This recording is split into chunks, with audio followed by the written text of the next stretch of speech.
What's up sa inyo mga kamangmang, panibagong araw, panibagong kamangmangan na naman.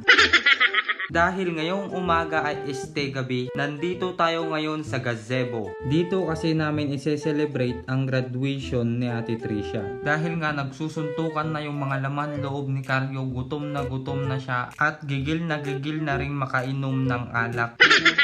Kahit hindi imbitado, ayan, pumasok na siya. May kasabihan nga tayo, ako'y Pilipino, dugong Ilocano, kahit hindi imbitado, ako ay magsusukot ng igado at adobo.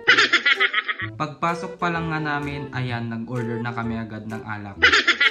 Dahil nga alcoholic ang laman loob namin ni Carlo, pag hindi kami uminom, nanginginig ang buong laman loob namin. May libre ngang video okay dito sa gazebo. Kaya naman sa mga mahihilig mag-video okay dyan habang umiinom, halina dito sa gazebo. Lingon sa kaliwa, lingon sa kanan, habang busy ang mga kainuman, halina't magpulutan kahit hindi pa tumatagay. Okay lang umuwi ng lasing, at least busog. At wag mong kakalimutan ang take out. Dumating na nga yung mga order namin at habang busy silang kumakain, tamang timing lang ako ng pagsandok sa bulalo. Ubus na nga yung alak namin ni Carlo at dahil mangmang tayo, sinungkit ko na yung alak nila sa kabila. Tapos na nga kumain yung mga kasama namin at mukhang wala nang natirang ulam, cake na lang, okay lang, busog naman kami sa alak.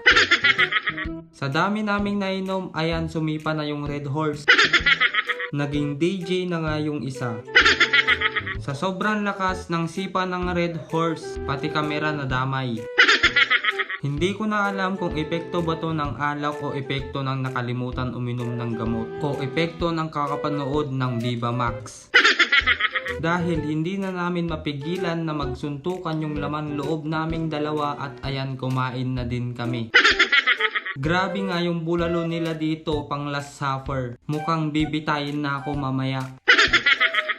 Maraming salamat sa mga solid kamangmang natin dyan na walang sawa at patuloy na sumusuporta. Soon kami din ang susuporta sa inyo.